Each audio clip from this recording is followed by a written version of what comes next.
네, 오늘 주제는 블로그 마케팅이고요. 효과적인 네이버 블로그 마케팅 방법입니다. 사실 블로그가 여러 가지 종류가 있잖아요. 네이버 말고도 뭐 구글 블로그도 있고 티스토리도 있고 또 각자 만약에 웹사이트를 운영하고 계신다면 웹사이트에서도 블로그가 있을 수 있는데요. 오늘은 네이버에 특화된 얘기를 나누도록 하겠습니다. 간단하게 제 소개를 드리면요. 저는 현재 캐나다에 살고 있고요. 얼마 전에 디지털 마케팅 전공으로 2년 과정을 마쳤습니다. 전에는 공공 영상 미디어 센터에서 일을 했었고요. 미디어 정책 연구, 미디어 교육 이런 활동을 하다가 이제 마케팅 쪽으로 넘어왔는데요. 사실 제가 일을 하면서 카카오톡 채널이라던가 뭐 이 블로그라던가 이런 것들을 직접 써보면서 효과들을 많이 느꼈어요. 그래서 이런 거를 잘하면 굉장히 도움이 되는 거구나라는 걸 알게 되고 그래서 이제 정식으로 공부를 한번 해보자라고 해서 공부도 했는데요. 네. 제가 공부한 부분들 그리고 또 직접 경험하면서 알게 된 부분들 잘 공유를 할 수 있도록 하겠습니다. 일단 오늘 강의는 크게 네 부분으로 이루어질 예정입니다. 블로그 마케팅의 목적, 왜 하는지, 어떻게 하면 좋은지에 대해서 말씀드릴 텐데요. 목적에 대해서 좀 더 확실하게 얘기를 해보고요. 그 다음 검색이 어떻게 잘 될 수 있는지, 내가 쓴 글이, 그리고 포스트 가독성 높이려면 어떻게 하면 좋은지, 마지막으로 여러분들께서 공유해 주신 블로그 주소를 가지고 사례를 좀 살펴보려고 합니다. 우선 왜 블로그를 하는지, 블로그를 하는 목표부터 같이 얘기를 해보려고 해요. 일단 원래 로톡으로 많이 이제 홍보를 하셨었는데 로톡이 홍보가 안 되게 되면서 좀 답답함을 많이 느끼실 것 같아요. 그리고 네이버 엑스퍼트도 변협해서 하지 말라고 했다 이런 얘기도 들었거든요. 그러면서 좀 개인적으로 블로그를 통해서 하는 광고가 거의 좀 유일한 수단이 되고 있는 것 같고요. 그래서 점점 더 블로그를 활용해서 블로그가 노출이 잘 되는 것이 중요해지고 있는 상황인 것 같습니다. 오늘 다룰 블로그는 사실 개인 블로그는 아니잖아요. 여러분께서 정말 매출을 위해서, 수임을 받기 위해서 전략적으로 활용하는 채널로서 블로그를 생각을 해야 될 것 같고요. 그래서 좀 더 구체적으로 목표에 대해서 한번 얘기를 해보려고 합니다. 최종 목표는 서비스나 상품을 판매하는 거죠. 사실 모든 마케팅의 목표가 그런데요. 이걸 위해서 블로그를 통해서 뭘 할 수 있을까? 크게 세 가지 정도 생각할 수 있을 것 같습니다. 일단은 가치를 높이는 거예요. 변호사 누구 아니면 우리 법률사무소의 이름 이런 것들 이게 하나의 브랜드라고 할 수 있는데요. 그 브랜드의 가치를 올리는 것 그리고 또 신뢰를 심어주는 것. 내가 법에 대해서 이렇게 많이 알고 있어. 나에게는 승소 사례가 이렇게 많이 있습니다. 이런 것들을 사람들에게 보여주면서 신뢰를 얻어가는 과정이고요. 마지막으로 블로그 검색이나 뭐 이런 걸 통해서 블로그로 오신 분들하고 같이 소통을 하는 그런 과정이 이루어지고 있는 것 같습니다. 근데 사실 이런 과정에서 가장 중요한 거는 누구를 상대로 하느냐예요. 그리고 어떤 내용을 내가 전달할 거냐. 이 부분이겠죠. 이 부분에 대해서 구체적으로 이따가 더 설명을 드리고요. 그리고 또 하나는 이게 일종의 브랜드를 좀 보여주고 소통하는 과정이다 보니까 정서, 분위기, 디자인 이런 것도 좀 어느 정도 맞춰주는 것이 좋습니다. 그러니까 변호사님들의 경우에는 법률사무소라고 해서 로고라던가 뭐 로고 명함에 들어가시는 로고의 컬러도 있을 수 있고요. 로고의 글씨체도 있을 수 있잖아요. 그러면 그런 컬러나 폰트 같은 걸로 통일성을 좀 획득을 하면서 이 법률사무소의 분위기는 이런 거구나. 어, 정체성 같은 거를 드러내는 것도 필요한 과정입니다. 사실 신청서에서 블로그의 전체적인 아이덴티티를 어떻게 잡아야 될지 궁금하다라고 말씀해 주신 변호사님 계세요. 근데 제가 이 아이덴티티를 정확히 어떤 건지 제대로 파악을 했는지 모르겠는데요. 일단 제가 생각하기로 이 블로그라는 거는 특히 개인 사무실을 운영하시는 변호사님이라면, 본인의 이름을 걸고 법률적인 정보나 조언을 제공하는 공간이다. 이렇게 생각을 하시면 될 것 같아요. 그래서 목표는 사실 말씀드린 대로 수임을 하는 거죠. 뭔가 매출을 발생시키는 거지만 매출을 발생시키기 위해서 그냥 내가 광고판으로 블로그를 쓰는 건 아니고 내가 알고 있는 거 그리고 내가 생각하는 나의 고객들이 필요한 정보 이런 것들을 좀 계속 제공을 해주는 어떤 조언의 공간이라고 생각을 하시면 좋을 것 같아요.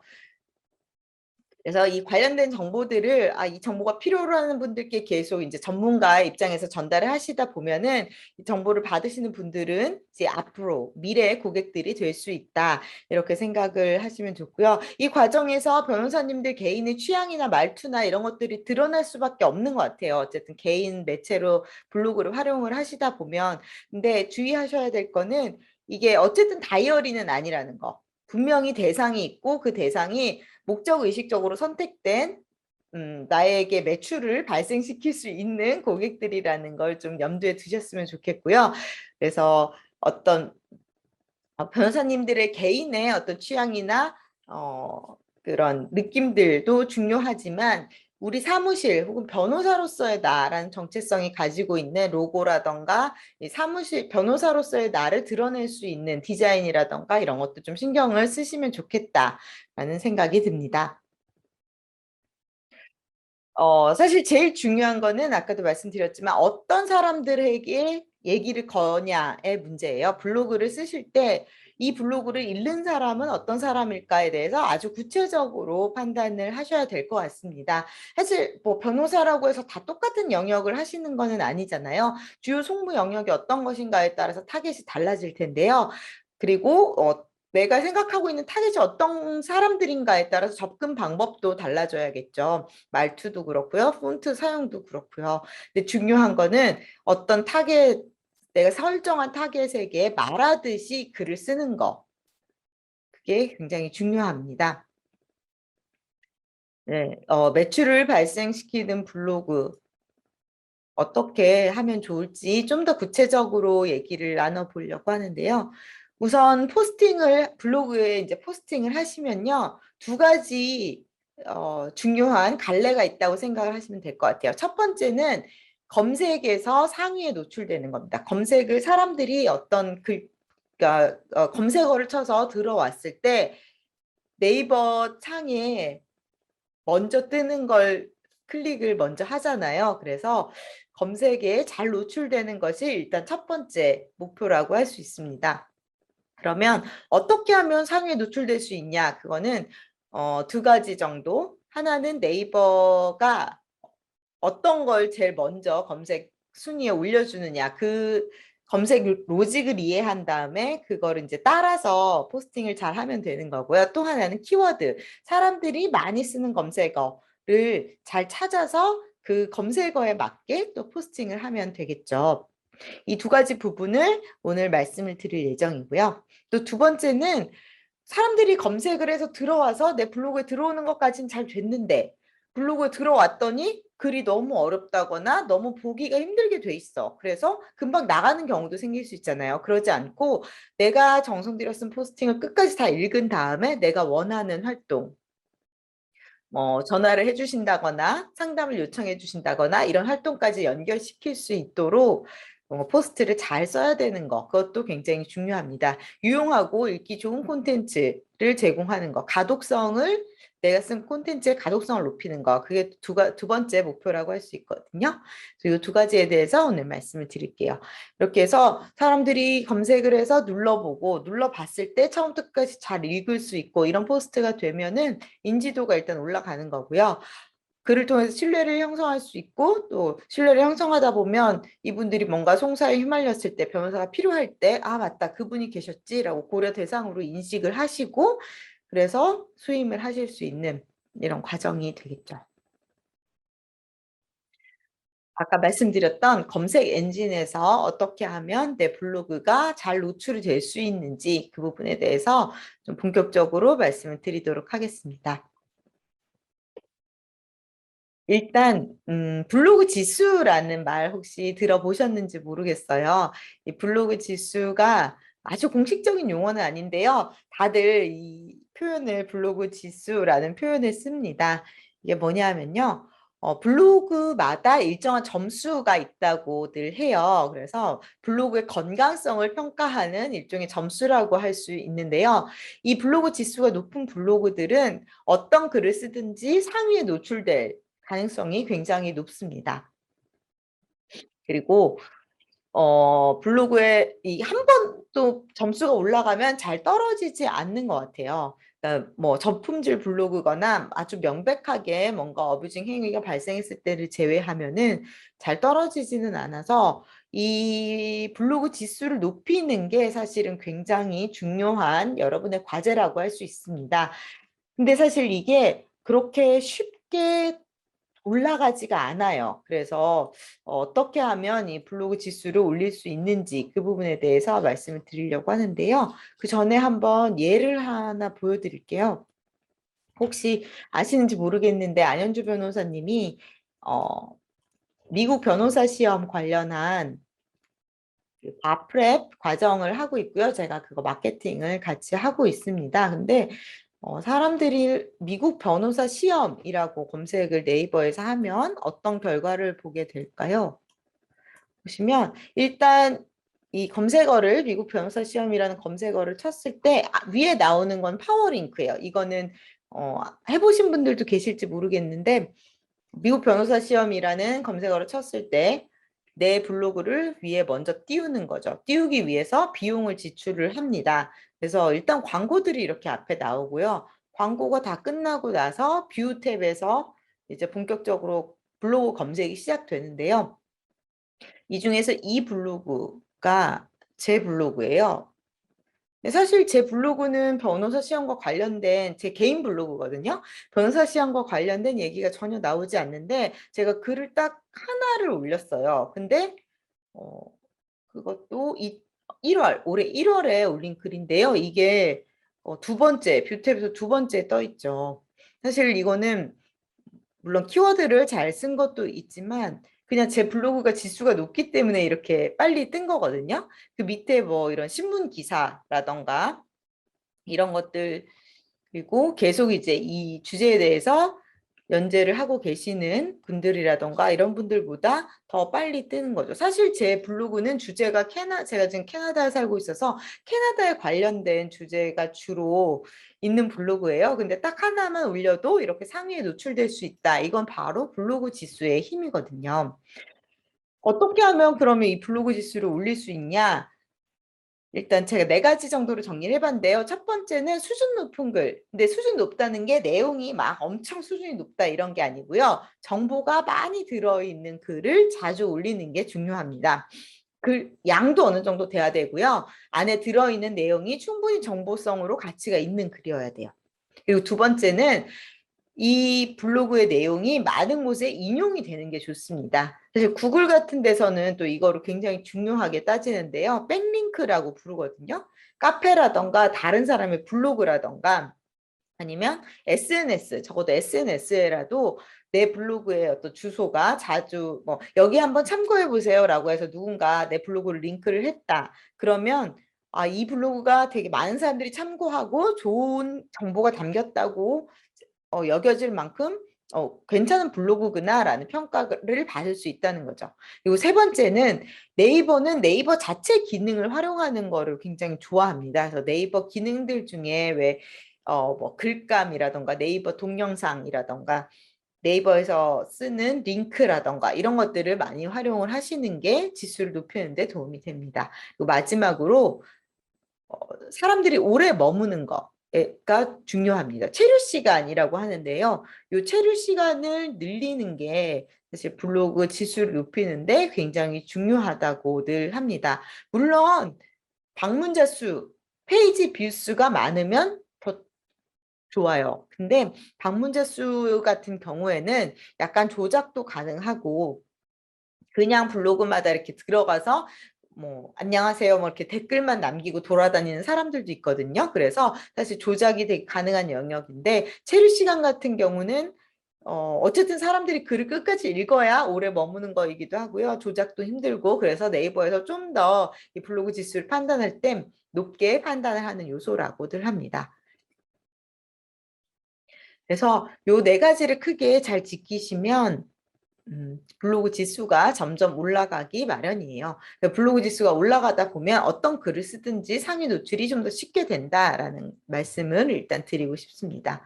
그런데 근데 이 블로그 지수는 올라가려면 사실 시간이 걸리는데 그거 올리느라고 내가 1년, 2년 이렇게 계속 블로그에 투자하는 게 맞는가라는 생각을 하실 수도 있을 것 같아요. 근데 지수가 충분하지 않더라도 검색 결과 상위에 랭크는 될 수 있습니다. 어떻게 하냐면 네이버 검색 로직을 잘 파악해서 거기에 맞게 글을 쓰면 되는 거거든요.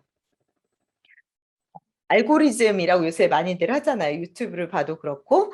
근데 이 알고리즘이 어떤 원리로 작동이 되고 있는가를 파악을 하고 포스팅을 하시면 되는데요. 이게 마케팅에서는 이걸 검색 엔진 최적화라고 부르거든요. 사실 해외에서는 이 검색 엔진 로직을 파악하고 이거를 적용하는 방식을 연구하는 게 굉장히 큰 영역이고 일종의 산업이에요. 그만큼 목적 의식적으로 이 검색 엔진의 의도를 파악해서 그 의도에 맞춰서 하는 거를 열심히 해야 됩니다.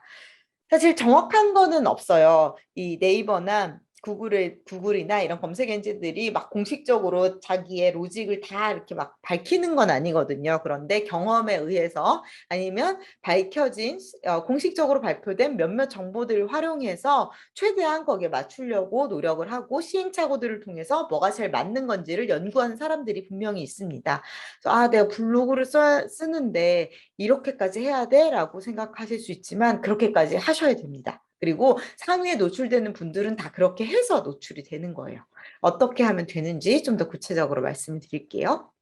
네, 좀 머리 아프실 수도 있지만 좀 잘 들으셨으면 좋겠어요. 네이버 검색 로직을 크게 두 가지, 요즘은 하나 더해서 세 가지 정도로 이야기를 하는데요. 첫 번째 부분은 C랭크라는 로직입니다.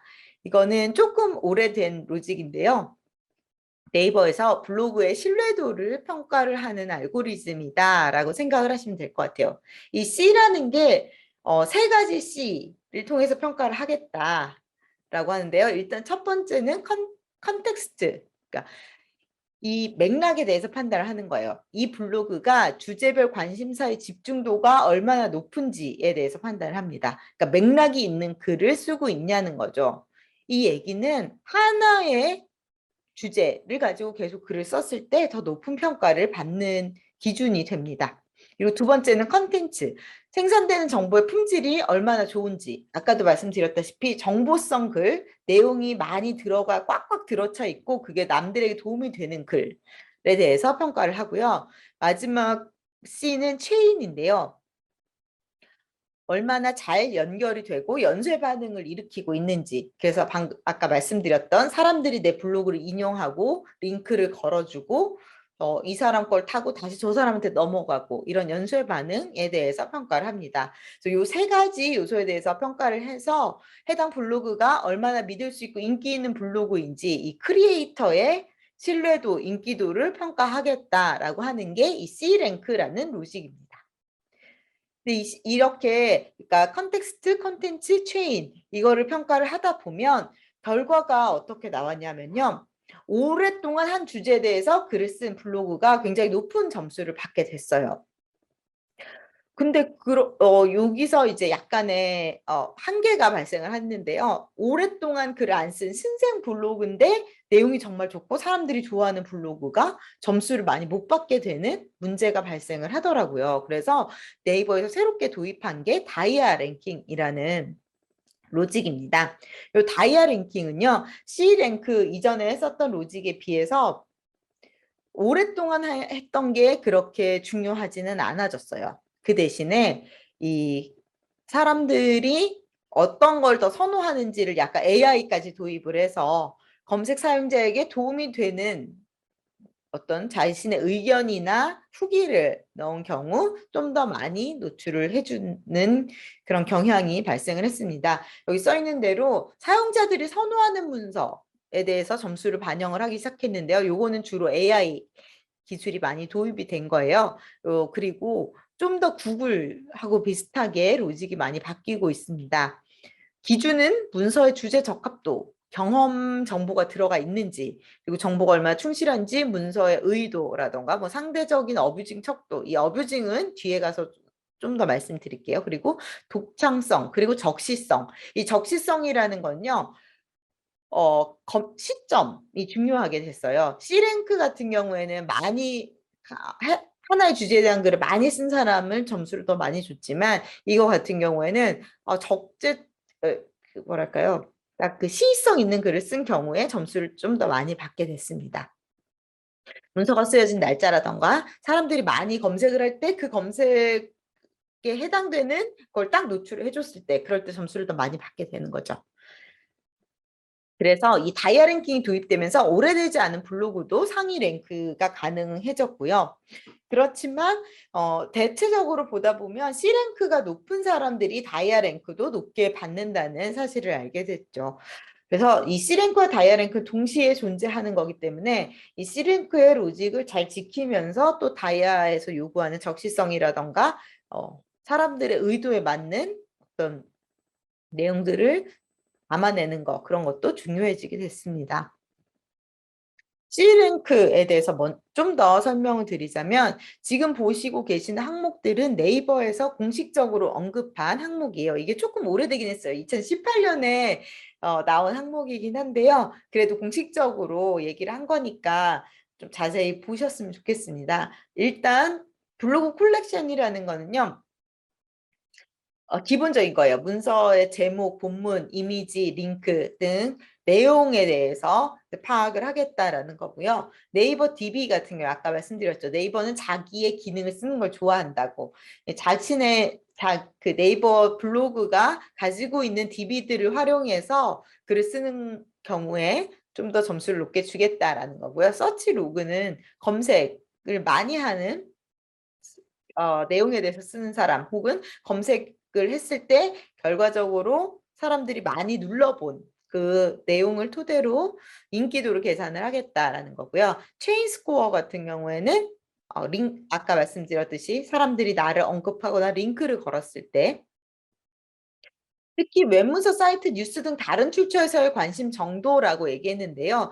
이게 링크를 걸었을 때 이상한 사이트에 링크가 걸리는 거는 좋지 않아요. 오히려 마이너스가 됩니다. 막 이상한 어뷰징 사이트라던가 그 이런 걸 전문으로 하는, 해외에는 특히 많은데요. 백링크만 해주는, 전문으로 해주는 사람들이 있거든요.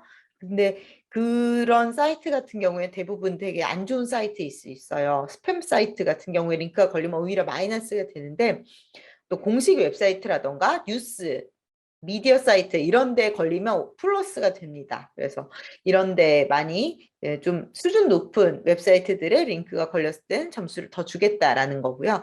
블로그 액티비티 같은 경우에는 블로그 서비스에서의 활동 지표에 대해서 판단하겠다. 이건 사실 약간 이웃 추가라던가 이런 거랑 관련이 좀 있습니다. 댓글도 달고 이웃도 추가하고 뭐 이런 거. 그리고 에디터 주제 점수. 이게 아까 말씀드렸듯이 하나의 주제에 대해서 계속 잘 쓰고 있냐라는 부분에 대한 거고요. 계속 변경 적용됩니다라고 돼 있어서 지금은 요게 얼마나 많이 바뀌었을지는 알 수 없는데요. 그리고 사실 이 항목마다의 어떤 그 가산점이랄까요? 그런 것도 정확히는 알 수 없지만 이런 요소들을 고려해야 된다. 요거는 좀 확실히 알아두시면 좋을 것 같고요. 사실 이런 계산 항목을 보다 보면 결론적으로 굉장히 중요한 것 중에 하나는 특정 관심사에 대해서 얼마나 깊이가 있게 좋은 콘텐츠를 생산해내는가가 중요합니다. 그래서 예전에는 이런 말을 했었어요. 1일 1포. 그러니까 꾸준히 1일 1포를 49일인가 하다 보면 최적화 블로그가 된다, 이런 말도 있었거든요. 근데 요즘은 그게 통하지 않아요.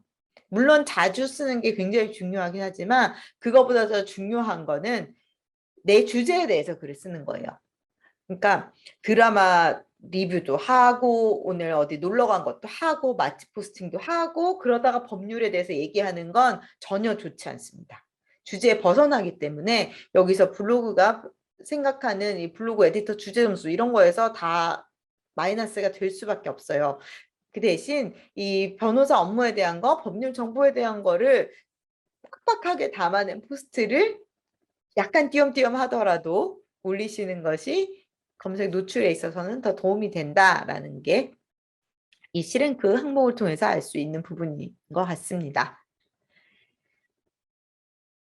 다이아는 사실 이렇게 밝혀진 거는 많이 없는데요. 아까 말씀드렸던 기준들, 여기 나와 있는 기준들을 잘 생각을 해보시면 좋을 것 같습니다.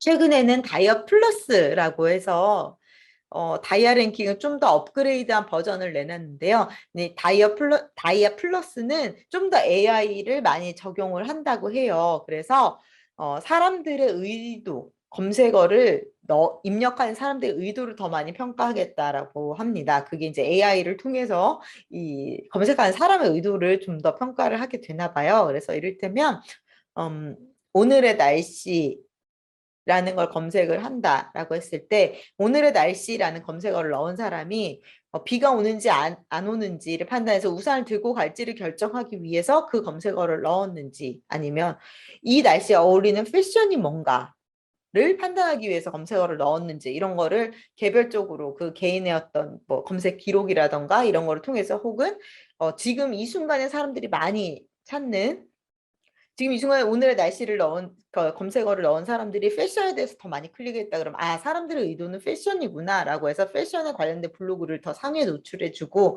뭐 이런 식의 검색 로직이라고 해요.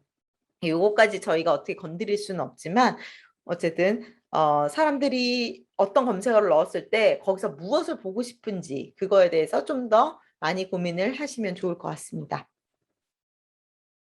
그래서 상위 노출을 하기 위해서 그럼 구체적으로 블로그를 쓸 때는 어떻게 쓰는 게 좋냐라는 거에 대해서 좀 말씀을 드릴게요. 일단 아까도 말씀드렸지만 주제는 통일을 해야 합니다. 일상글, 뭐 맛집 이런 거 많이 안 쓰시는 게 좋아요.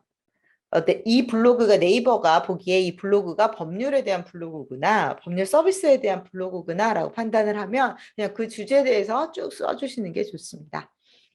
그리고 정보는 풍부하게 들어가야 합니다. 그리고 의견이 들어가면 좋아요. 요즘 점점 더 많은 뭐 이거는 네이버뿐만이 아니고요. 대부분의 검색 엔진들이 의견을 포함하는 걸 좋아해요. 그래서 그러니까 남들도 다 알 수 있는 정보를 정리하는 것도 중요하지만 그 뒤에 자신의 내용이 들어가는 게 굉장히 중요합니다. 이를테면 이거는 맛집이라던가 뭐 제품 리뷰 같은 것도 똑같아요. 내 의견이 얼마나 많은가. 왜냐하면 의견이 있어야 가치 있는 정보라고 판단을 하거든요. 그래서 아까 말씀드렸지만 1일 1포보다는 잘 쓴 포스팅이 중요하고요. 블로그를 쓰실 때 반드시 100자, 아니 1000자는 넘게 쓰셔야 돼요. 가능하면 3,000자 정도까지 하나의 포스팅에 들어가도록 노력을 하시는 게 좋고요. 이미지는 5장 이상 쓰는 게 좋다라고들 말합니다. 그리고 가능하면 동영상까지 포스트 안에 넣어라 라고 얘기를 해요. 실제로 동영상이 들어간 포스트와 안 들어간 포스팅 굉장히 그 검색 수준의 차이가 나요. 이거는 저도 경험적으로 느낀 거고요. 그리고 체류 시간이 중요하다라고 아까도 말씀드렸는데요. 적어도 1분 이상, 1분이 안 되는 블로그는 사실 굉장히 좀 문제가 있는 블로그라고 생각을 하면 되고요. 2분 30초에서 3분 정도의 체류 시간은 나와야 합니다. 근데 요거 그러면 내 블로그의 체류 시간은 어떻게 알 수 있을까? 확인하시는 방법을 알려드릴게요. 블로그에서 블로그 관리를 한번 들어가 보시면요. 제가 제 블로그로 한번 보여드리도록 하겠습니다. 블로그 관리 들어가셔서 여기 보시면 이제 블로그 정보가 기본적으로 뜰 텐데요. 통계 한번 들어가 보세요. 통계에서 평균 사용 시간이라는 게 나오거든요.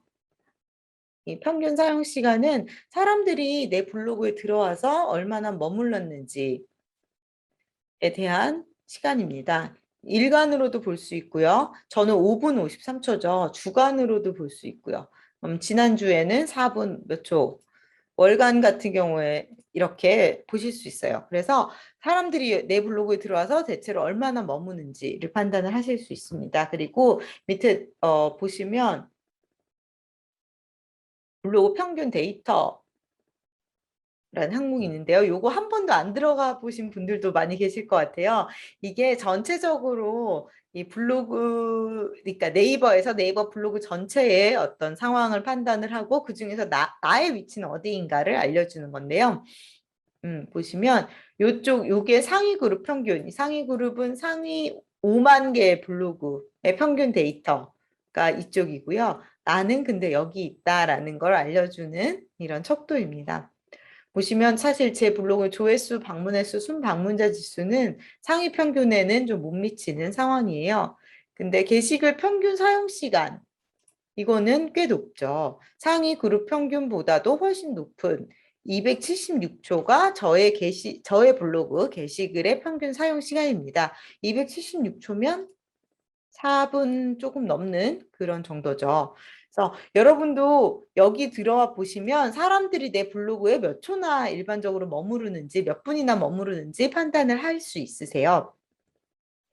여기 요 평균 지표를 가지고 평균 데이터에서 보시는 거는 게시글 한 개당의 시간이고요. 아까 보여드렸던 여기 평균 사용 시간은 게시글 한 개가 아니라 전체 블로그에 머문 시간이에요. 그래서 이를테면 게시글 한 개도 높아야 돼요. 일단 게시글 한 개가 높은 게 굉장히 중요합니다. 그만큼 사람들이 이 포스트를 오래 읽었다는 뜻이에요. 하나의 포스트를. 그리고 이 하나 포스트만 읽고 나가는 수도 있지만 관련된 거를 다른 포스트 이거 되게 좋은데 다른 건 없나? 아니면 뭐 시리즈물 같은 거 시리즈물 막 눌러보거나 그렇게 하다 보면 이제 여기 있는 평균 사용 시간도 늘어나게 되는 거죠. 요 두 가지를 본인의 상황을 판단을 하시고 요거를 어떻게 늘릴 수 있나를 판단을 하시면 좋을 것 같습니다. 블로그 평균 데이터라는 항목에 보면요. 평균 사용 시간이라는 항목이 나와요. 여기서 보면 각 영역별로 어떤 영역은 평균 사용 시간이 어떻게 되나가 있는데요. 이를테면 이 변호사 업무 같은 경우에는 약간 지식 동향에서 뭐 사회 정치 이런 쪽에 관련이 돼 있다라고 볼 수 있을 것 같은데요. 평균 이거 상위 5만 개 블로그 중에서 평균 보면요. 그래도 꽤 높죠. 여기 213초, 213, 3분이 조금, 요거는 3분 넘어서 거의 4분 가까이 되는 기준인데요. 요 정도 되면 3분은 적어도 넘는다는 거거든요. 다른 사람의 블로그가 3분이 넘으니까 내 블로그는 다른 일반적인 그런 상위에 있는 블로그들보다는 좀 더 길게, 그러니까 3분, 뭐 30초에서 4분 정도를 목표로 해야겠다. 이렇게 목표를 가지시면 될 것 같습니다. 그리고 이 블로그의 체류 시간 늘리는 방법 중에 하나는 한 페이지당 포스트를 하나만 보이게 설정을 하는 거예요. 요거가 안 되어 계신 분들이 조금 있으시더라고요. 그래서 요거는 이따가 제가 예시 이따 볼 때 좀 구체적으로 설명을 해드리도록 하겠습니다. 그리고 말씀드렸던 것 중에 하나가 백링크 활용하는 건데요. 카페나 SNS 같은데 본인의 블로그를 계속 링크를 걸어 주시는 게 좋습니다. 사실 아까 말씀드렸다시피 어떤 뭐 이를테면 변협 웹사이트라던가 아니면 어떤 신문사라던가 이런 데에 내 블로그가 인용이 되고 링크가 걸리면 가장 좋아요. 하지만 그거는 저희가 어떻게 컨트롤하기는 어려운 거잖아요. 그러면 나 스스로 백링크를 창출을 하는 거예요. 그래서 카페라던가 SNS라던가 내가 관리할 수 있는 공간에 링크를 걸어주면 됩니다. 사실 어떤 분들은 이 백링크를 많이 늘리기 위해서 뭐 홍보 같은 거 하시는 분들 중에 그런 분도 계세요. 이거를 스크랩해서 블로그에 올려서 인증샷을 뭐 보내주시면 뭐 어떤 뭐 상품을 드린다든지 이런 식의 이벤트 같은 거 가끔 보신 적 있으실 거예요. 이게 다 이 백링크를 늘리기 위해서 하는 일종의 뭐 기법이라고 할 수 있죠. 그리고 지나치게 상업적 문구를 많이 쓰는 것은 자제하시는 게 좋습니다. 또 포스트마다 전화번호를 계속 노출을 하신다거나 외부 링크를 반복적으로 이렇게 노출을 하시면 블로그에서 보기에 이거는 너무 상업적인데? 라고 해서 네이버에서 싫어할 수도 있어요. 그래서 전화번호 특히 검색 엔진은 텍스트를 먼저 보잖아요. 그럼 텍스트에 계속 전화번호를 똑같은 전화번호를 매번 노출을 하시면 그거는 검색 엔진에서 이상하다라고 판단을 할 수 있는 요소가 될 수 있습니다. 마찬가지로 뭐 특정한 링크로 계속 이제 그 링크를 보낸다거나 이런 부분도 문제가 될 수 있어요. 그리고 소통은 활발히 하는 게 좋습니다. 이웃 같은 거 관리하시는 거죠. 근데 이 부분은 그렇게 크지 않은 것 같아요. 제 생각에. 솔직히 저는 그렇게 제 블로그는 그렇게 이웃 관리를 많이 하는 블로그는 아니거든요. 그래도 지수는 높잖아요. 그리고 이웃이라는 건 굉장히 좀 양면성이 있는 것 같아요. 하나는 내 블로그가 진짜 너무 좋아서 이웃을 추가해서 블로그 업데이트가 되는 게 계속 이제 내 블로그 앱이라던가 이런 거에서 노출이 돼서 쉽게 가서 볼 수 있게 하려고 이웃을 추가하는 경우도 있지만 요새는 블로그를 목적의식적으로 하시는 분들이 많기 때문에 그냥 이웃 늘리려고 마팔하듯이 계속 그렇게 이제 오시는 분들이 계세요. 근데 이런 분들은 사실 내 내용에 관심이 있어서 오시는 분들은 아니거든요. 그냥 이웃 늘리고 이웃 방문 수 막 이렇게 서로서로 이렇게 마팔 뭐 이런 거 하려고 오시는 분들이기 때문에 체류 시간이 짧아요. 그래서 오히려 마이너스가 될 수도 있어요.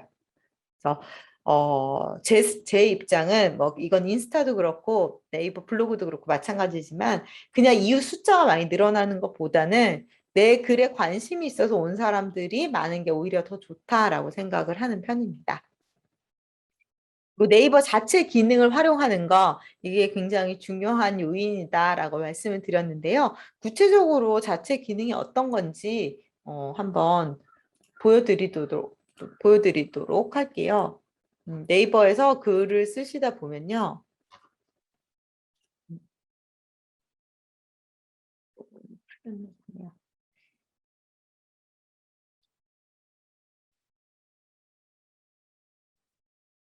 글쓰기 하시면 여기 있는 거 혹시 보신 적 있으세요?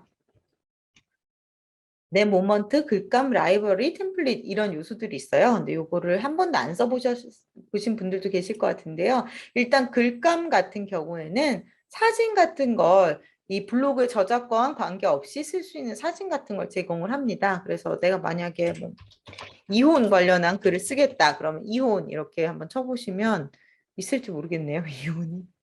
네, 이혼과 관련된 여러 가지 사진들이 떠요. 그러면 이걸 그냥 이렇게 누르시면 이런 캡션과 함께 블로그에 바로 적용이 됩니다. 네, 근데 내가 외부에서 스톡 이미지라고 저작권에 관계없는 이미지들을 담고 있는 사이트들이 있어요. 거기서 다운받아서 쓰셔도 되지만 여기서 쓰는 게 네이버에서는 좀 더 점수를 잘 받을 수 있다는 거죠. 제가 말씀드렸다시피 이미지가 적어도 5개 올라가면 좋다라고 말씀드렸는데 그중에 몇 개 이미지는 이런 식으로 여기 글감에서 가져오시는 것도 방법인 것 같습니다. 그리고 템플릿이라는 기능이 있어요. 이거는 네이버에서 블로그 템플릿을 먼저 만들어 놓은 거예요. 그래서 이거를 수정만 해서 사용할 수 있게 만들어주는 이런 템플릿입니다. 일단 뭐 이를테면 리뷰라는 템플릿을 한번 보시면요. 제품 리뷰 같은데 좀 유용하게 쓸 수 있는 템플릿인 것 같은데요. 이미지가 하나 들어간 다음에 이렇게 큰 글씨, 작은 글씨, 큰 글씨, 작은 글씨 이렇게 있고 또 이렇게 좀 모양을 넣은 이미지, 아니 글자, 그리고 또 이미지, 뭐 블락돼 있는 글자, 뭐 이런 식으로 뭐 폰트의 어떤 사이즈라던가 컬러라던가 이런 것들이 미리 정해져 있는 거죠. 그리고 전체적인 레이아웃, 그림 들어가고 텍스트 들어가고 뭐 이런 식으로 이런 거를 네이버에서 다 이미 만들어서 됩니다. 네, 넣어준 템플릿이에요. 그러면 여러분께서는 여기 내용만 글자만 바꾸시면 돼요. 뭐 이런 식으로 해서 여기 내가 원하는 내용 넣으시면 되겠죠. 그리고 사진도 이 사진 지우고 여기다가 내가 원하는 사진 글감을 찾아서 넣으시면 되고. 그러면 나는 이 뭔가 이 레이아웃 구성하고 이런 거 되게 힘든데 라는 분들은 그냥 이걸 사용하셔서 해보시면 괜찮을 것 같습니다. 뭐 특히 지식 정보 같은 경우에 이런 템플릿 같은 경우에 좀 더 내용이 꽉꽉 있는 지식과 관련된 내용을 쓰시기에 좀 더 좋은 템플릿들. 이렇게 여러 가지 있으니까요. 눌러 보시다 보면 나에게 맞는 템플릿들을 찾으실 수 있을 거예요. 단점이라면 같은 템플릿을 쓴 블로그는 다 똑같이 보일 수 있다라는 단점이 있기도 할 텐데요. 사실은 요 템플릿대로 포스트를 쓰기가 굉장히 어려워요. 해보시면 아시겠지만. 그래서 몇 번 해보시다 보면은 이제 내가 요걸 어떻게 쓸 수 있는지 그거는 한번 판단을 해보실 수 있을 것 같습니다. 요런 거를 근데 활용하면 일단은 네이버가 더 좋아한다. 그건 확실해요. 그리고 또 여기 인용구 아시죠? 인용구를 쓰시면 인용구도 여러 가지 모양이 있는데요. 요런 인용구들을 많이 쓰시면 블로그 레이아웃을 정리하는 데도 좋고 네이버도 이 사람이 굉장히 신경 써서 뭔가를 하고 있구나 이런 거를 알 수 좀 판단을 할 수 있습니다. 그리고 링크 같은 경우도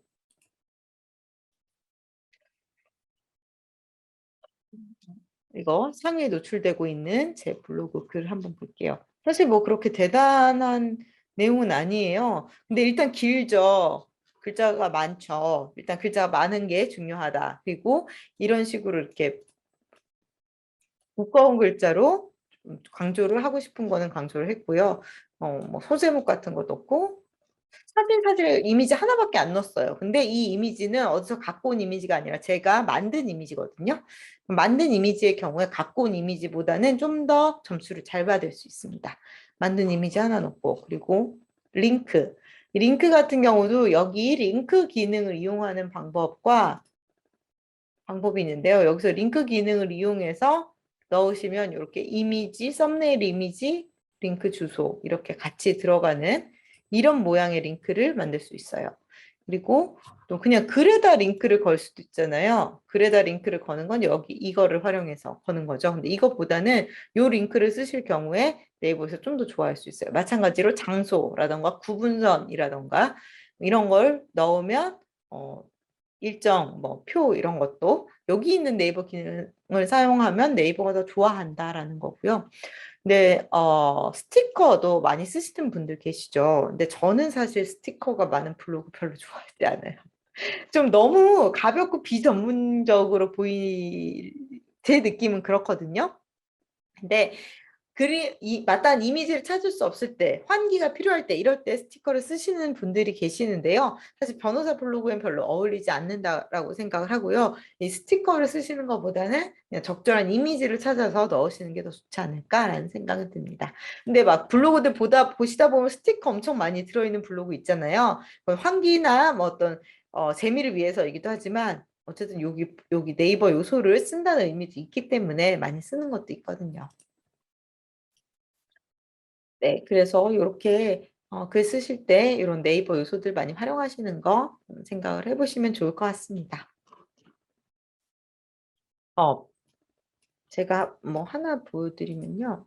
백링크 어떻게 다는지에 대해서 네, 예전에 제가 썼던 글인데 이것도 굉장히 상위에 노출이 돼서 하루에 몇천 명씩 들어온 포스트였어요. 사실은 이게 뭐 코로나 이런 관련된 내용들 사람들이 굉장히 궁금해하던 시기에 이렇게 시기적절하게 올렸던 게 되게 컸고요. 그리고 보시면 이미지 같은 경우에는 요거는 링크로 만든 링크 기능을 써서 넣었던 거고요. 앞에 글이 하나 있었어요. 계속 제가 이 관련된 글을 좀 약간 연속적으로 노출을 하면서 네이버에서 점수를 좀 잘 받았던 게 있고요. 그다음에 이거는 제가 만든 이미지를 넣었죠. 그리고 이렇게 아까 인용구 사용해서 소제목도 적절하게 넣어주고 동영상 이거는 이 정부 공식 사이트에서 다운을 받을 수 있게 해놨더라고요. 그래서 다운을 받아서 동영상을 넣었어요. 그랬더니 정말 조회수가 잘 나오더라고요. 그리고 제가 직접 찍은 사진이 훨씬 점수가 높습니다. 그냥 사진의 종류 중에서요, 이미지의 종류 중에서 직접 찍은 거, 만든 거, 퍼온 거 세 가지가 있다면요. 찍은 게 1등이에요. 그 다음에 만든 거, 그다음 퍼온 거 이런 순서라고 생각을 하시면 좋을 것 같고요. 그럼 제가 돌아다니면서 찍은 거 이런 거는 퍼온 이미지 정부 사이트에서 퍼온 이미지 뭐 링크도 좀 달고 뭐 근데 또 제가 단 링크도 정부 링크 정부 사이트 링크잖아요. 그러다 보니까 좀 더 좋았던 것 같고요. 찍은 이미지 뭐 이런 식으로 해서 꽤 길게 많은 이미지를 쓴 포스트였습니다. 이렇게 할 경우에 노출이 잘 된다라는 걸 경험적으로 확인을 할 수 있었고요. 근데 이게 또 이 포스트 자체만으로 노출이 잘 된 건 아니고 백링크를 잘 걸어서 노출이 된 것도 있어요. 저는 백링크를 제 SNS에다 겁니다. 페이스북에서 그룹이랑 페이지 운영하고 있거든요. 페이지를 운영을 하는데요. 제가 뭔가 글을 쓰면 글을 쓸 때마다 페이스북 페이지에다가 이렇게 링크를 걸어줍니다. 내용하고 같이. 그리고 이걸 또 그룹으로 공유를 해요. 그래서 아까 그 포스트 같은 경우에도 이렇게 링크를 걸어서 페이지에 올리고 페이지에서 쉐어, 공유 기능을 활용해서 그룹에까지 올린 거죠. 이렇게 하면은 뭐 보는 사람들도 있고 사실 이 그룹이 그렇게 많이 활성화돼 있진 않은데요. 여기서 봐서 유입을 블로그로 유입을 시키는 효과도 있고요. 일단 백링크가 걸린 거기 때문에 백링크를 걸어줬다라는 효과도 동시에 노릴 수 있습니다. 그래서 여러분도 이렇게 본인이 가지고 계시는 플랫폼, 다른 플랫폼 있으시면 같이 걸어주셔도 좋을 것 같습니다. 네, 이렇게 해서 포스팅할 때 주의하실 점들에 대해서 말씀드렸는데요. 지금부터는 키워드와 관련된 내용을 말씀드리려고 합니다. 사실 이것도 되게 복잡하다면 복잡한 내용일 수 있거든요. 하지만 핵심이에요, 이게. 요거 잘 활용하시면 네, 앞으로 검색에 신기하네, 이렇게 노출이 되네, 이런 효과를 좀 느끼실 수 있을 텐데요. 일단 키워드의 기본적인 원리를 말씀드리면요. 사람들이 네이버 검색창에 네모창에다가 무엇을 치느냐의 문제예요. 그래서 어떤 검색어를 입력했을 때 내 포스트가 노출되게 할 것인가 일단 그 목표를 정하셔야겠죠. 그리고 정하신 키워드가 있으시면 이 키워드를 제목에 일단 넣어야 돼요. 블로그에서 검색 엔진이 보는 것 중에 제일 첫 번째가 제목이거든요. 그래서 제목을 잘 정하는 게 굉장히 중요합니다. 그 다음에 제목에다 넣는 것뿐만이 아니라 본문에도 같은 키워드를 반복하셔야 돼요. 5번 정도 반복하는 게 제일 좋다라고 얘기를 하고요. 특히 첫 번째 문단에 넣는 게 되게 중요합니다. 첫 번째 문단, 그리고 문단의 첫 번째 단어에다가 넣는 것도 굉장히 중요합니다. 어, 근데 보시면 키워드를 어떻게 선택하는지가 일단은 중요해요. 내 타겟 고객들이 많이 검색할 만한 키워드 일단 선택을 해야겠죠. 근데 사실 이런 키워드는 나뿐만이 아니라 너무나 많은 사람들이 쓰고 싶어 하고 또 현재 쓰고 있는 키워드일 가능성이 높습니다. 그러면 상대적으로 좀 경쟁률이 낮은 키워드를 찾는 것도 방법일 수 있어요. 내가 상위권이 될 수 있는 것들 중에서 조금 검색어가 많은 키워드 이런 거를 찾는 게 사실은 제일 중요합니다. 키워드는 짐작으로 찾는 게 아니고요. 툴이 또 있어요. 그래서 이 키워드를 찾는 툴들을 이용해서 찾으시는 게 사실 제일 좋습니다. 구체적으로 한번 보여드릴게요. 혹시 내가 이런 키워드를 썼으면 좋겠다라고 원하시는 키워드가 있으실까요? 보통 많이 쓰시는 키워드?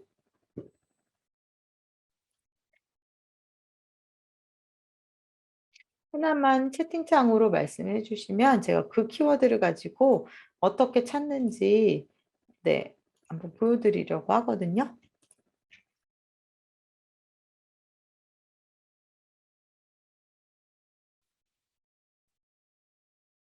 키워드 마스터라는 툴이 있어요. 이게 무료 툴인데요. 사실 해외에서는 이 키워드를 찾는 것도 굉장히 유료 서비스 돈을 꽤 많이 받고 제공하는 사람들이 많습니다. 그런데 한국에서는 이렇게 무료로 제공을 하는 툴들이 있어서 여기 키워드 마스터라는 요 툴을 쓰시면 좋을 것 같은데요. 혹시 원하시는 게 없으신가요? 키워드가? 없으시면 하나 이혼 전문 변호사라는 키워드를 말씀해 주셨는데요. 이혼 전문 변호사로 한번 검색을 해보도록 하겠습니다. 지금 이 화면 보이시죠, 여러분도? 이혼 전문 변호사라는 걸 넣으면 검색량이 굉장히 많네요. PC에서 이만큼, 모바일에서 이만큼. 보시다시피 모바일이 거의 5배 정도죠. 요즘은 모바일로 검색하는 분들이 훨씬 더 많아요. 5배 정도의 검색량을 두고 총 조회수가 12,000 정도가 나오는데요. 관련된 문서가 이만큼 있습니다. 그래서 비율이 7.58. 그러니까 검색한 사람 대비 이 웹에 실제로 존재하는 비율이 이 정도 된다는 거고요. 이러면 굉장히 좋은 키워드예요. 7 정도면. 그리고 어떤 블로그들이 더 수위에 올라와 있는지 상위에 올라와 있는지를 보실 수 있습니다. 근데 이혼 전문 변호사 비슷하게 이혼 변호사 뭐 이런 것도 키워드가 될 수 있잖아요.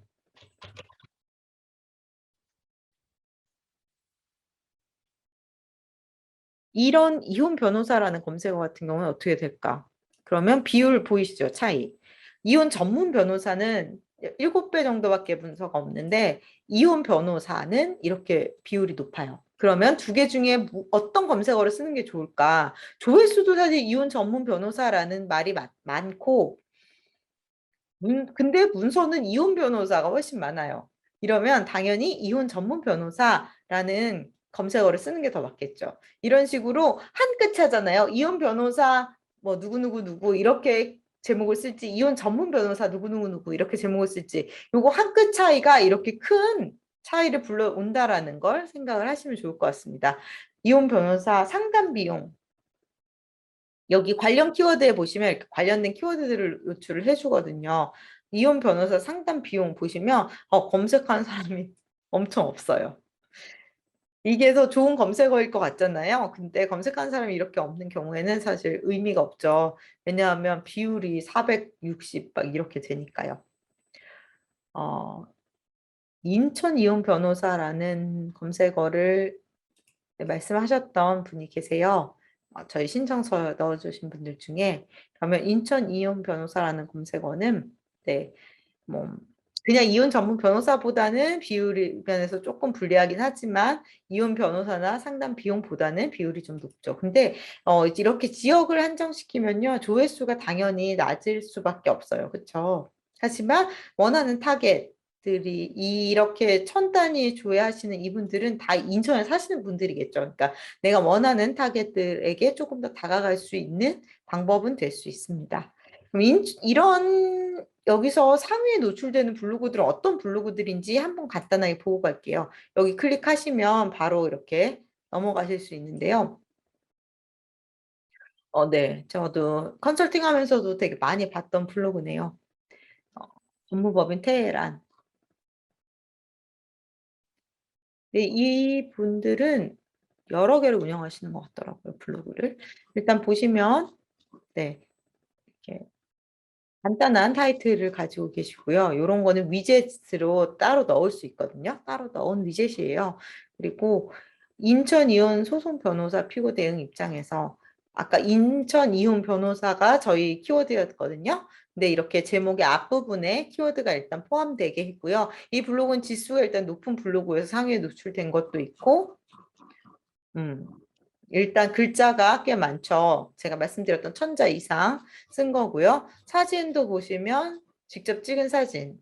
사무실 사진 올리시는 분들 많더라고요. 직접 찍은 사진, 말씀드렸던 인용구 활용해서 하는 거. 이것도 직접 찍은 사진이겠죠. 링크 기능. 이거는 가져온 사진일 거. 찍은 거일 수도 있겠다. 어쨌든 이런 식으로 여러 가지 요소들 여기 뭐 중간에 선도 넣었고 여러 가지 요소들을 사용해서 이미지도 많이 넣고 이렇게 만든 긴 글이었습니다.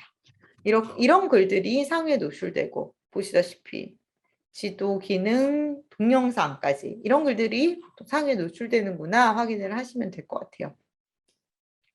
근데 요거는 제 생각에는 그 업체에서 올린 글인 것 같아요. 업체에서 올린 글일 가능성이 높고 요 블로그 자체가 업체에서 많이 관리를 하시는 것 같더라고요. 업체들은 알죠. 어떻게 하면 상위에 노출되는지. 근데 또 업체가 너무 똑같은 방식으로 똑같은 글을 계속 올리다 보면 언젠가는 블로그가 알게 될 네이버가 알게 될 거예요. 그래서 약간 장기적으로 봤을 때는 어떤 효과가 있을지는 좀 봐야 될 것 같습니다.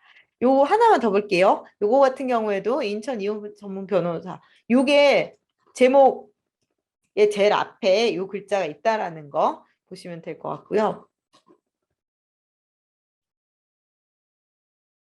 직접 찍은 사진. 근데 이거는 이제 에디팅을 해서 그냥 만든 사진이 되는데요.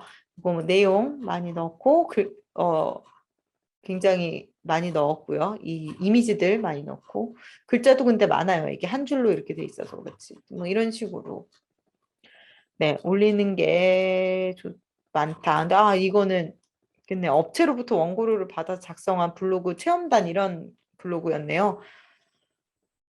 네, 뭐 이것도 괜찮긴 해요. 근데 이제 내 블로그가 이렇게 많이 되는 건 아니지만 노출이 많이 되니까 이런 것도 약간 근데 업자가 하는 그런 거죠. 이런 거 말고 변호사님들이 직접 근데 블로그를 쓰실 때도 이런 식으로 이미지 많이 글자 길게 여러 가지 요소를 활용해서 올리시면 상위에 노출될 수 있다라는 거, 키워드를 잘 사용하는 게 제일 중요하다라는 거 생각하시면 될 것 같습니다. 여기 상위에 노출된 블로그들이 어떤 식으로 돼 있는지 한 번씩 보시고 나도 이렇게 비슷하게 해야겠다. 이것도 참고하시면 좋을 것 같아요. 라는 사이트도 있는데요. 이 사이트 같은 경우에는 방금 보신 그 키워드 마스터라는 사이트는 네이버만을 대상으로 한 거예요. 근데 키자드라는 사이트는 이 키워드 마법사라는 기능이 네이버가 아니라 전체 네이버 다음 구글까지 전체의 그 검색 엔진들을 좀 포괄을 하고 있습니다. 네이버 같은 경우 연관 키워드, 검색량, 블로그 수 이거를 보여주는데요. 아까 그 키자드 사이트 같은 경우에는 이 블로그 수랑 문서 수, 아니, 조회수랑 문서 블로그 수를 비교해서 비율을 이렇게 얘기를 해줬잖아요. 그래서 좀 편한데 이거 같은 경우는 그렇게 얘기해 주진 않거든요. 그래서 검색량 위주로 이렇게 소팅하셔서 이렇게 두 개 비교해 보신 다음에 어떤 게 더 좋은지 한번 판단해 보시면 좋을 것 같아요.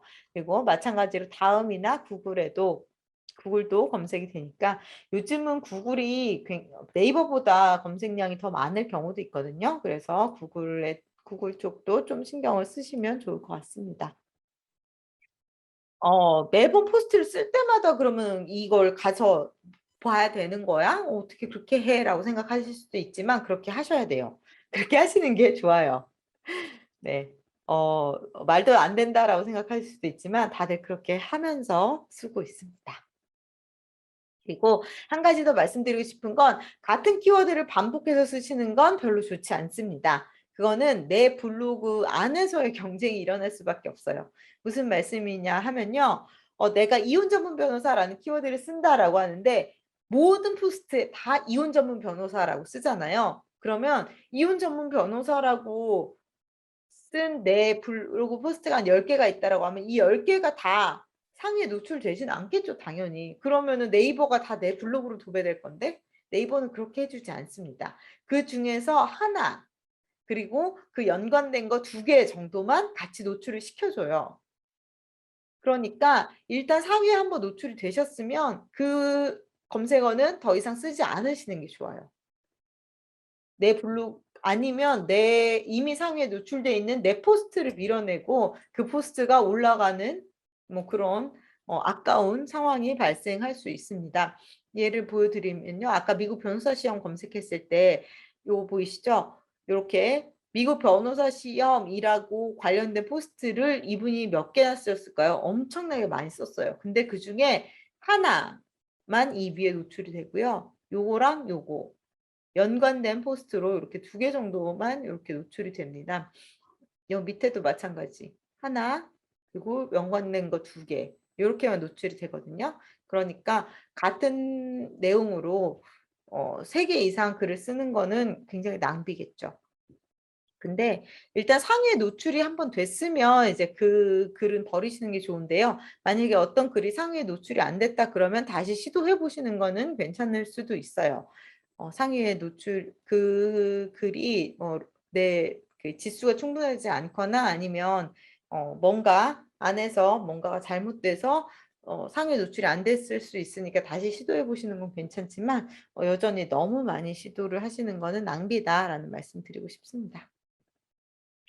네. 그리고 아까 저희 블로그 그 신청서에서 나온 질문 중에 저품질 블로그에 대한 질문이 있었어요. 그래서 잠깐 짚고 넘어가도록 하겠습니다. 그러니까 흔히 저품질 블로그 혹시 들어보신 분들 계실지 모르겠는데요. 저품질 블로그가 되면 어떤 현상이 일어나냐 하면요. 포스트가 검색 결과에 등장하지 않습니다.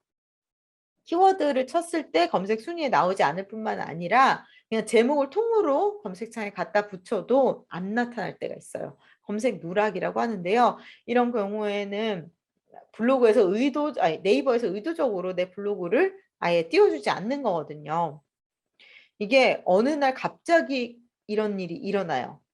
왜 조회수가 이렇게 낮지? 하고 이렇게 해보면 검색 누락이 이제 일어나게 되는 거고 내 블로그가 저품질로 떨어져 버린 거죠. 그리고 이런 갑자기 발생하고 복구하는 데는 또 상당히 오랜 시간이 걸린다고들 해요. 저는 사실 저품질이 돼본 적이 없어서 어떻 구체적으로 어떻게 일어나는지는 잘 모르긴 하는데요. 뭐 몇 년 고생을 하시는 분도 있다고 합니다. 이게 뭐 저품질 블로그라는 게 공식적으로 네이버가 밝힌 용어는 아니에요. 근데 이제 이런 일을 많이 겪어보신 분들 사이에서 네, 이렇게 생긴 일종의 단어인데요. 왜 이런 일이 발생하느냐에 대해서 여러 가지 또 경험적인 이 사례들 그리고 네이버에서 밝힌 몇 가지 어떤 그 클루들을 통해서 나온 거는 이런 행위들이 위험하다는 겁니다.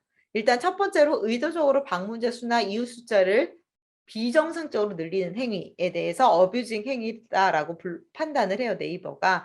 이거는 어떤 매크로 프로그램 같은 거 있잖아요. 그런 걸 이용해서 조회수를 늘린다거나 아니면 이웃 아까 말씀드렸다시피 정말 그 막 이웃 그 늘리는 것만 목적으로 방문해서 댓글 뭐 "감사합니다. 잘 봤어요." 이런 것만 남기고 가시는 분들이 있어요. 그러면은 3 초, 6초 제가 다른 분 블로그 컨설팅하면서 봤는데 그분 블로그 평균 체류 시간이 6 초였어요. 그거는 매크로 프로그램 그리고 그렇게 댓글만 남기고 나가버리는 사람들 때문에 그렇게 된 거거든요. 그게 몇 개월 동안 지속되면 정말 저품질로 떨어지는 건 한순간이에요. 그래서 그런 건 위험하다라는 거고요. 유사한 키워드를 반복적으로 다량으로 넣는 행위. 이것도 네이버가 보기에는 '이건 뭔가 이상한데? 업체인가?' 이렇게 생각할 수 있습니다. 그래서 뭐 강남 맛집 이런 거 굉장히 흔한 거거든요. 제주도 여행, 뭐 제주도 숙소 이런 거. 강남 맛집 내가 가본 강남 맛집 중에 가장 맛있는 맛집은 어디? 뭐 이런 식으로 제목을 한 다음에 강남 맛집 오늘 제가 가본 거 한번 소개해 드릴게요. 강남 맛집은 어쩌고저쩌고 그러면서 막 똑같은 키워드가 계속 들어가는 블로그들 보신 적 있으실 거예요. 그거 일종의 뭐 로봇이 쓰는 경우도 있고요. 그런 경우에는 근데 네이버에서 '이 문제가 있다.'라고 판단을 한다라는 거. 그리고 이미지 링크 문구들을 반복적으로 사용하는 경우. 이건 지금도 사실 많은 변호사님들이 이렇게 사용하고 계실 수 있는데요. 특히 뭐 배너 같은 걸 만드셔서 뭐 "연락 주세요."라고 해서 전화번호랑 이렇게 뭐 이메일 주소랑 넣은 배너 같은 거 있잖아요. 너무 자주 계속 오랫동안 사용하실 경우에 이것도 일종의 스팸 행위라고 간주될 수 있습니다. 그리고 주제와 관련 없는 포스트를 많이 올리는 경우도 저품질로 가는 그 원인 중에 하나가 될 수 있어요. 근데 사실 요거에 저품질까지 가려면 요런 내용들이 주로 수익을 위한 경우가 많을 때 이런 일이 발생합니다. 이를테면 뭐 쿠팡 파트너스 이런 거 많이들 하시잖아요. 쿠팡 파트너스 이런 걸 너무 많이 올린다든지 이렇게 블로그의 본질보다는 이 파트너스 행위가 너무나 많이 이제 올라간다든지 아니면 아까 보신 것처럼 돈을 받고 쓰는 그런 포스팅들이 너무 많다든지 사실 이 돈을 받고 쓰는 포스팅은 이 의뢰를 하는 쪽에서 일정한 사진과 내용을 주거든요. 이 사진과 내용을 주고 그거를 뭐 20명, 100명 이렇게 포스트를 하라고 쫙 뿌리는 경우가 있어요. 그러면 똑같은 글과 내용이 여러 사람 포스트에서 발견이 되잖아요. 그럴 경우에는 문제가 될 수 있다라는 거고요. 수익을 위한 포스팅이 너무나 명백한 경우 사실 네이버에서 본인이 자기 걸 홍보하기 위해서 쓰는 블로그는 인정을 해줍니다. 근데 그런 블로그도 너무너무 수익만을 위해서 간다라고 그런 생각이 들면 문제를 삼을 수 있어요. 계속 아까 말씀드린 전화번호라든가 이런 걸 너무 많이 노출한다거나 똑같은 걸 너무 많이 올린다든가 이러면 문제가 될 수 있습니다. 이렇게 저품질이 한번 떨어지면 올리는데 시간이 걸릴 수 있기 때문에 문제가 될 수 있어요. 하지만 정상적으로 블로그를 운영하는 경우에 저품질이 되기는 사실 좀 쉽지 않거든요. 그래서 조금만 주의하셔서 운영하시면 되고요. 근데 또 제가 본 예들 중에 키워드에서 문제가 발생하는 경우도 있더라고요. 이게 변호사님들이시다 보니까 사실 약간 좀 부정적인 키워드를 쓰시는 경우도 있잖아요. 근데 네이버에서 특히 청소년에게 유해하다거나 폭력성이 크다라는 이유로 아예 검색을 제외하는 키워드들이 있어요. 이거는 공식적으로 밝히는 네이버에서 밝히는 건데요. 부적합 콘텐츠라고 하는데요. 이게 뭐 네이버에서 검색 자체에서 공식적으로 밝히는 게 아니라 애드 포스트, 그러니까 네이버에 광고가 붙는 기준에서 이거는 적합하지 않아서 광고를 붙여주지 않겠다라고 공식적으로 밝힌 내용들이 있습니다. 정확히 어떤 키워드인지를 네이버에서는 밝히지 않았는데 구글을 예로 들면요. 성적인 콘텐츠, 충격적인 콘텐츠, 폭발물이나 총기 관련한 콘텐츠, 무기나 주류, 온라인 도박, 처방의약품, 승인되지 않은 의약품, 보조식품 등등등. 그러니까 뭐 마약이나 이런 부분들도 그렇겠죠. 이런 거 아니면 사람들이 공포나 혐오를 느낄 수 있는 콘텐츠 이런 것들에 대해서는 광고를 붙이지 않겠다 이렇게 구체적으로 구글 같은 경우에는 언급을 해요. 네이버도 비슷할 것 같아요. 그래서 이런 콘텐츠들 이런 키워드가 들어간 콘텐츠를 쓰는 경우에 굉장히 불리해 질 수 있거든요. 근데 변호사님들이 많이 쓰시는 것들 중에서 뭐 청소년 그러니까 뭐 미성년자 범죄라던가 뭐 성범죄라던가 이런 키워드를 쓰실 수밖에 없는 경우가 있잖아요. 근데 그런 것들이 너무 많이 이렇게 지배적으로 반복이 되면 그것도 약간 저품질의 위험이 있을 수 있겠다 이런 생각이 들더라고요.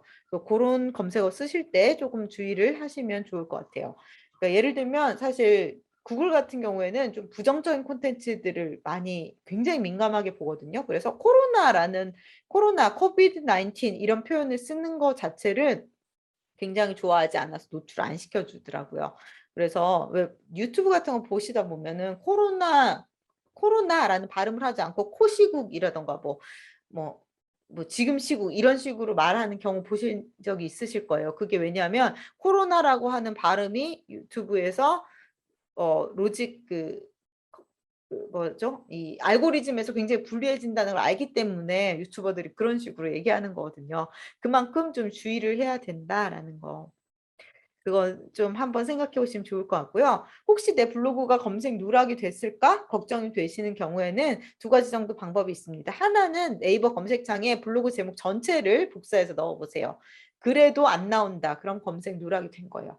아니면 제가 아까 보여드렸던 Where is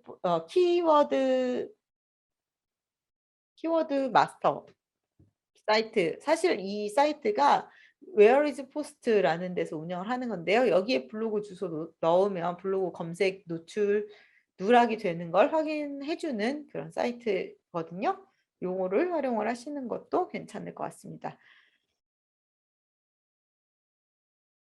네. 잘 읽히는 포스트 쓰기. 이 부분은 검색이랑은 약간 다른 영역이에요. 그래서 가독성을 높이는 방법에 대해서 말씀드리려고 합니다. 그리고 가독성이 높아지다 보면 신뢰가 형성이 될 수 있고요. 그리고 원하는 행동, 그러니까 뭐 나한테 전화를 해서 상담을 한다든지 아니면 수임을 한다든지 이런 원하는 행동을 끌어낼 수도 있고, 네, 죄송합니다. 그리고 블로그 지수, 체류 시간을 높여서 블로그 지수를 높이는 데에도 당연히 도움이 되는 거죠. 자, 어떻게 하면 가독성을 높일 수 있을까? 일단 첫 번째는 독자를 구체적으로 설정을 하시는 겁니다. 아까 시작할 때도 말씀드렸지만 누구에게 말을 거는지 정하고 글을 쓰시는 것이 좋아요. 구체적인 인물을 설정하면 제일 좋습니다. 그래서 마케팅에서는 이걸 바이어 페르소나라고 하는데요. 사실 이 바이어 페르소나를 설정하는 방법론에 대해서도 되게 오랫동안 배워요. 특히 이 인구 통계학적 특성, 나이, 성별, 사는 지역, 교육 수준, 수입, 가족 구성, 그리고 행동 심리학적 특성, 뭐 어떤 분야에 흥미를 가지는지, 쇼핑 습관은 어떤지, 주로 어떤 커뮤니티에서 활동을 하는지 등등 이런 것들을 쫙 파악을 해서 내 타겟이 정확하게 어떤 사람인지 하나의 구체적인 인간상을 그립니다. 그리고 이 사람한테 말을 하는 거죠. 그걸 콘텐츠를 통해서 이 사람한테 말을 할 수도 있고 광고를 이 사람한테 보여줄 수도 있고 등등등. 이게 구체적이면 구체적일수록 좀 더 구체적이고 그 타겟에게 정확하게 가서 닿을 수 있는 글을 쓰실 수 있어요. 요렇게까지는 다 못하시더라도 어쨌든 상정을 하시는 게 좋아요. 바이어 페르소나. 뭐 속무 영역이 여러 가지시면 좀 뭐 여러 가지대로 판단을 하실 수도 있고요. 이를테면 뭐 형사 범죄 전문이다라고 하면은 그 형사 범죄 피해자의 변호를 주로 하신다라고 하면 그 피해자의 어떤 그 특징들 같은 것들을 잘 생각해 보시고 '아 내가 이 사람한테 말을 하고 있어. 내가 이 사람이 읽을 글을 쓰고 있어.'라는 걸 구체적으로 분명하게 생각을 하시면 좋은 거죠. 그리고 이분들이 궁금해하실 만한 내용, 필요로 하는 내용, 읽기 편한 문장, 흥미를 느낄 수 있을 만한 이미지 이런 것들을 활용을 하셔야 됩니다. 사실 내가 상정하고 있는 어떤 타겟이 이해하지 못할 말을 쓰시는 거는 좋지 않겠죠. 그래서 전문직에 계시는 분들 특히 변호사님들께서 많이 하시는 실수 중에 하나가 전문 용어를 많이 쓰시는 거예요, 블로그에. 근데 아까도 말씀드렸지만 일반인들이 생각하는 용어와 변호사님들이 생각하는 용어가 다르기 때문에 변호사님들 너무 당연하게 쓰시는 말이 일반인에게는 무슨 말인지 모르겠거나 너무 이렇게 읽을 때 걸리적거리는 약간 좀 힘들게 만드는 읽기를 그런 말일 수 있어요. 그런 말을 많이 쓰다 보면 사람들이 읽다가 지루해서 나가 버리거든요. 그러면 결국은 목표에 도달할 수 없게 된다는 거 좀 많이 생각을 해 주시면 좋습니다. 그래서 고객의 입장에서 일상 언어, 최대한 일상 언어를 가지고 포스팅을 하겠다. 그런 생각을 좀 많이 아주 의식적으로 하시면 좋을 것 같아요. 왜냐하면 변호사님들은 그 공식적인 문서들을 쓰시고 법원에 들어가시는 문서들을 쓰시기 때문에 뭔가 타이핑을 할 때 너무나 자연스럽게 그 말이 나오시더라고요. 네. 그 자연스러움을 좀 탈피를 하셔야 음 읽는 사람에게는 좋은 글이 나올 수 있을 것 같습니다. 그리고 독자가 읽기 쉽게 보여주시는 게 굉장히 중요합니다. 이것도 변호사님들께서 특히 약간 취약한 부분인 것 같아서 좀 강조를 해 드리고 싶은데요. 독자들은 블로그에 있는 모든 정보를 읽지 않습니다. 그래서 독자들이 선호하는 자리에 읽어야 할 부분을 강조해서 배치해 주셔야 된다는 거. 중요한 내용은 앞에 쓰시면 좋고요. 소제목을 활용해서 끊어서 내용들을 이렇게 끊어 가지고 중요한 내용을 소제목에 담아 주시는 게 좋습니다. 이 본문 내에 반드시 읽었으면 좋겠는 부분은 강조를 해 주시고요. 이미지 많이 넣어서 막 글자만 막 있어서 책 읽는 느낌을 주시지 않게 하는 것도 중요합니다. 그리고 요즘은 적어도 60% 이상의 사람들은 모바일로 접속을 하거든요. 그래서 모바일에서 읽는 사람들을 고려한 포스팅도 중요합니다. 이게 제가 이 독자가 읽기 쉽게 보여줘야 된다라는 거의 중요성을 강조하기 위해서 가져왔는데요.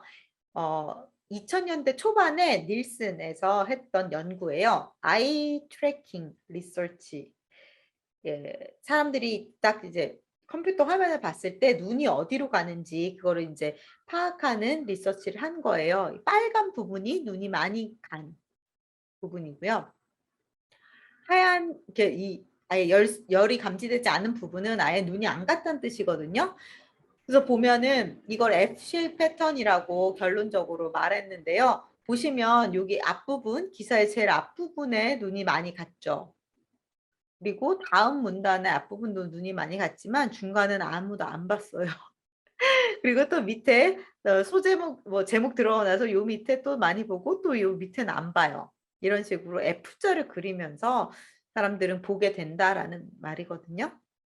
그 이후에 한 연구도 마찬가지입니다.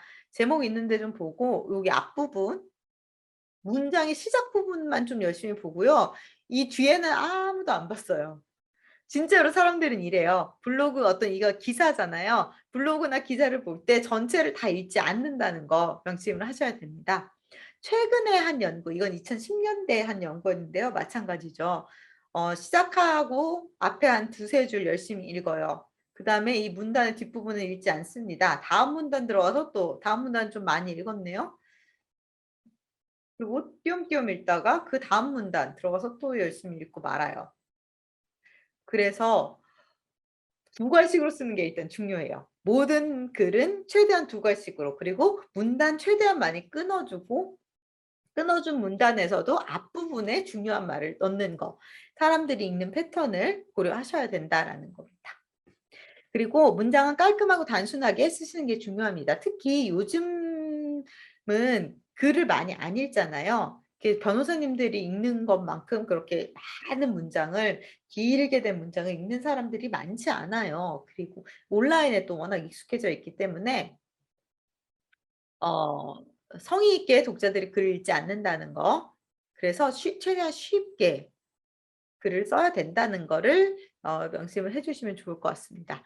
문장은 짧게 쓰는 게 좋습니다. 이거는 모든 글쓰기 책에서 첫 장에 언급한 내용이기도 해요. 최대한 짧게. 한 문장이 만약에 세 줄 이상이잖아요. 여러분 길게 쓰셨을 때 그럼 분명히 두 개 이상의 문장으로 나눌 수 있습니다. 이건 제가 수많은 블로그들을 보면서 블로그 컨설팅을 하면서 진짜 100% 장담해 드릴 수 있어요.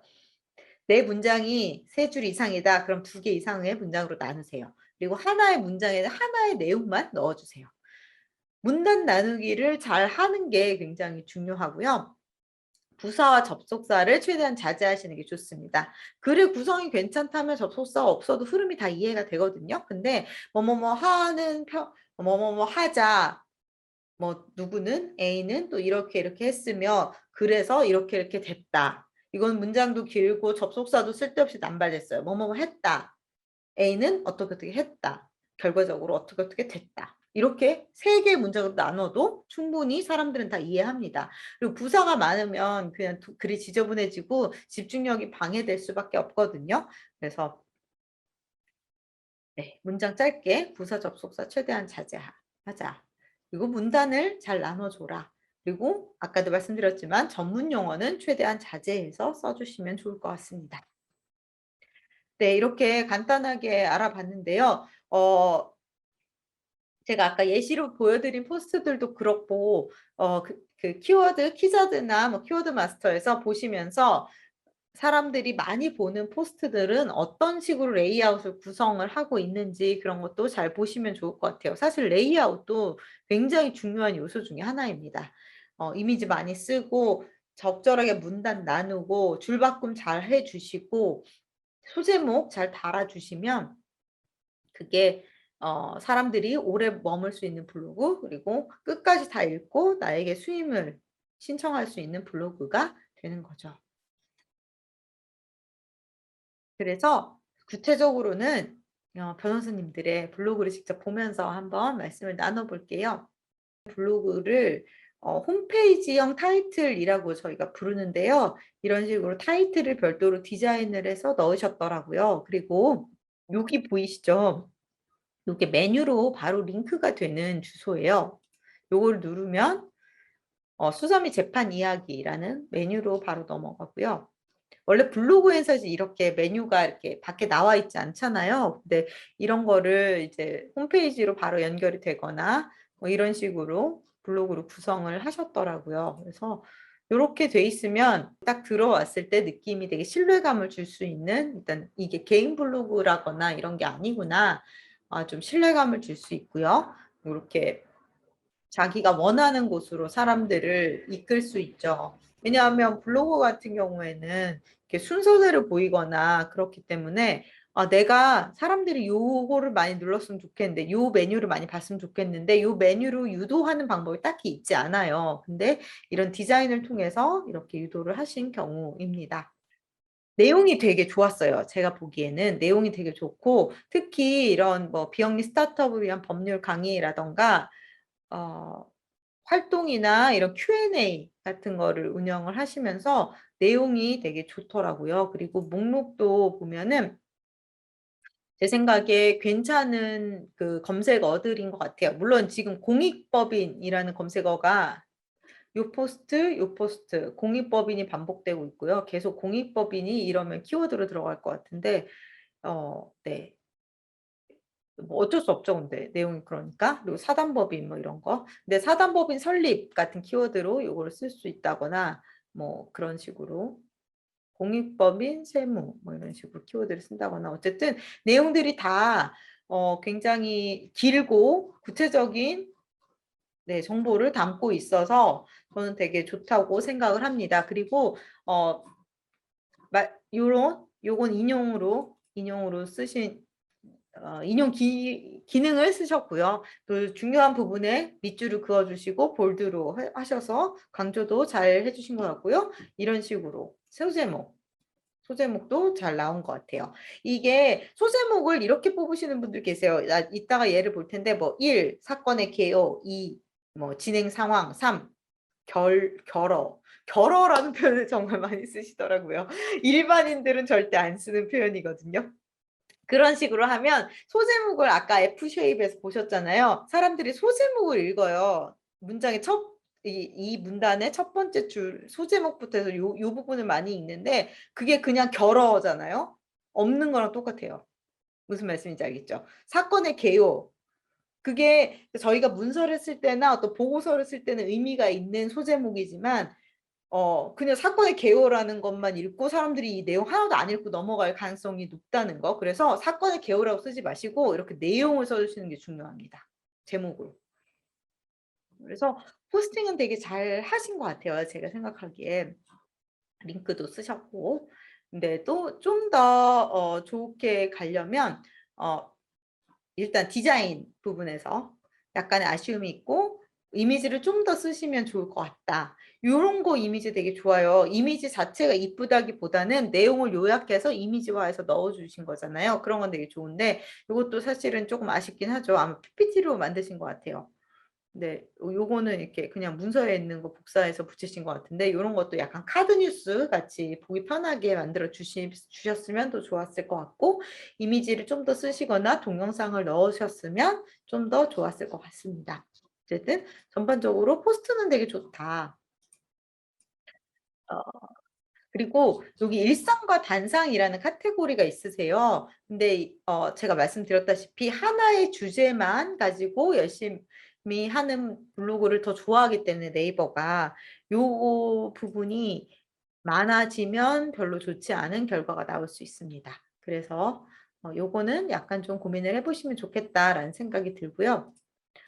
네, 디자인 부분에서는 일단 타이틀 부분을 좀 신경을 쓰시고 컬러도 통일을 할 수 있으면 좋을 것 같아요. 그리고 한 가지만 더 말씀드리면요. 여기 이렇게 샵하고 사단법인, 샵 재단법인 이렇게 쓰시는 분들 많이 계시죠. 해시태그를 쓰시는 건데요. 이 해시태그의 기능에 대해서 좀 정확하게 파악을 하시면 좋을 것 같아요. 이를테면 공익법인이라는 만약에 키워드를 가지고 이 포스트를 기획을 하셨다면 샵 공익법인이잖아요. 그러면 공익법인이란 키워드가 적용이 안 될 수 있어요. 그래서 오히려 더 마이너스가 될 수 있습니다. 그리고 이거 누르면 어떤 효과가 있을까요? 해시태그 누르면요. 자기 블로그 안에서 그 해시태그를 썼던 글을 골라서 이렇게 한꺼번에 보여주는 기능이에요. 일종의 소팅 기능이에요. 분류 기능이에요. 그거 외에는 큰 기능이 없어요. 근데 굳이 이렇게 볼 필요가 있을까? 사실 이렇게 보는 사람들 별로 없거든요. 블로그에서. 그리고 그냥 여기 차라리 카테고리를 잘 정렬하는 게 낫겠죠. 그래서 네, 요런 효과를 노리시는 게 아니라면은 굳이 포스트에서 쓰시는 거는 좋지 않다. 왜냐하면 검색에 오히려 마이너스가 되기 때문에. 그리고요. 이게 조금 다릅니다. PC로 했을 때는 이렇게 자기 포스트에서 이 해시태그를 쓴 것만 볼 수 있지만 모바일에서 해시태그를 클릭하잖아요. 그러면 그냥 전체 블로그 중에서 이 해시태그를 쓴 리스트를 볼 수 있어요. 근데 그건 무슨 얘기냐면요. 같은 사단법인이라는 해시태그를 쓴 다른 포스트가 있으면요. 내 거를 보다 말고 그쪽으로 넘어갈 수 있다는 뜻이에요. 그러니까 어렵게 내 포스트로 검색을 통해서 유입이 됐는데 바로 첫 글자가 이 해시태그라서 이걸 눌러서 다른 거 볼래 하고 다른 포스트로 바로 넘어갈 수 있다는 말씀이에요. 그래서 좀 주의해서 사용을 하시는 게 좋다. 저는 해시태그 쓰는 거 별로 추천하지 않습니다. 특히 본문에다 쓰는 거는. 작성하시다 보면 밑에 이렇게 달릴 수 있어요. 여기다가 쓰는 거는 그나마 좀 나을 수 있어요. 왜냐하면 다 읽고 나서 뒤로 가는 거거든요. 그리고 모바일에서 이 사단법인이라는 해시태그를 쓴 사단법인을 눌렀을 때 내 포스트에 사단법인 눌렀을 때 다른 사람 블로그가 보일 수 있다는 건 다른 사람 포스트를 읽다가도 나한테 올 수 있다는 뜻이긴 하죠. 그래서 만약에 내가 너무 뉴비다, 여기서 너무 내 블로그가 검색 상단에 노출되기가 어려울 것 같다. 근데 나는 이 키워드를 꼭 띄우고 싶다라고 했을 때는 의도적으로 다른 사람 블로그에서 내 블로그로 유입을 만들기 위해서 쓰실 수는 있어요. 하지만 그런 목적이 아닐 경우에는 오히려 내 블로그에서 빠져나간 효과가 나오기 때문에 좋지 않다라는 말씀 드리고 싶습니다. 특별한 디자인을 막 아까 보셨던 변준섭 변호사님처럼 그렇게 홈페이지형 디자인을 하신 건 아니지만 깔끔하게 이렇게 타이틀은 만들어 주신 것 같아요. 여기 타이틀도 되게 깔끔하게 잘 구성이 된 것 같습니다. 여기 보시면 아직 위젯 같은 것들이 좀 많이 있어요. 이를테면 여기 활동 정보는 일부러 남겨놓으신 건가요? 요 활동 정보나 이런 게 사실 지금 이웃이 너무 적으시고 이런 경우에 안 보여주는 게 좋잖아요. 그리고 요런 거 달력이라던가 뭐 이런 명언이라던가 이런 것도 다 없앨 수 있거든요. 그게 좀 깔끔하게 보이려면 이런 거를 다 없애는 것도 좋을 것 같다는 생각이 들고요. 그리고 제가 말씀드렸던 소제목 사건의 경위, 변호사의 활동 결과 이런 소제목이 좀 안 좋은 소제목일 수 있다는 거. 왜냐하면 글을 쓸 때는 굉장히 필요하고 중요한 소제목인데 사람들이 이 포스트를 봤을 때 사건의 경위, 변호사의 활동 결과만 읽고 나갈 수 있어요. 내용을 못 보고. 그래서 사건의 경위 같은 경우에는 뭐 이런 이게 지금 음주운전 약식 기소 벌금이 과하다고 생각된다면 뭐 이를테면 이런 식으로 여기 처음에 써주시고 어떤 식으로 했냐 뭐 주택 소유자 기소 이후 합의를 강조해서 뭐를 했습니다. 뭐 이런 식으로 결과 공소 취소 결과가 나왔습니다. 뭐 이런 식으로 소제목의 내용을 써주시는 게 중요할 것 같습니다. 그리고 정보를 많이 담아서 어떻게 하면 이렇게 되냐 이런 거는 사실 굉장히 많은 사람들이 찾아볼 만한 거잖아요. 그러면 이 피고인은 어떤 근거로 무죄를 주장했는지, 근데 어쩌다가 자백을 하게 됐는지, 뭐 이런 것들을 스토리를 쭉쭉쭉쭉 써주시면, 나와 같은 사람이 또 있구나. 근데 이런 식으로 이길 수 있구나. 이런 마음이 들 수 있게. 그래서, 이 변호사님한테 나도 의뢰를 하면은 이런 상황을 이기게 해주실 수 있겠구나. 뭐 이런 식의 느낌을 줄 수 있는 그런 글들을 좀 많이 써주시면 좋을 것 같다는 생각이 들었습니다. 그리고 또 한 가지 제목에서요. 이건 아까도 정순 변호사님도 마찬가지인데요. 지금 계속 부산 서부 형사 변호사라는 키워드가 계속 반복이 되고 있어요. 근데 말씀드린 대로 내 키워드 안에서 내가 싸울 수밖에 없다. 이렇게 되면 지금 여러 가지긴 하세요. 부산서부 민사 변호사, 뭐 형사 변호사, 부산서부 변호사 이렇게 여러 가지를 쓰시고 계시긴 하지만 그러니까 한 3개 정도만 남기시고 나머지 그러니까 앞으로는 안 쓰시면 될 것 같고요. 그리고 특히 안타까운 건 이런 성범죄 피해자 변호사가 키워드가 될 수도 있을 텐데 이거보다는 부산 서부 형사 변호사가 더 먼저 키워드로 잡힐 거거든요. 이럴 경우에. 주제가 확실한 경우에는 앞에 이런 거 쓰지 마시고 그냥 성범죄 피해자 변호사를 제일 앞에다가 쓰시는 게 좋아요. 그러니까 제일 앞에 써 있는 게 제일 먼저 키워드로 잡혀요. 제목에서도 문단 중에서도 마찬가지고요. 그래서 어떤 거를 키워드로 내가 쓸 거냐 확실히 정한 다음에 그걸 제일 앞에다가 쓰시고 꺽쇠를 쓰는 거가 별로 좋지 않다고 해요.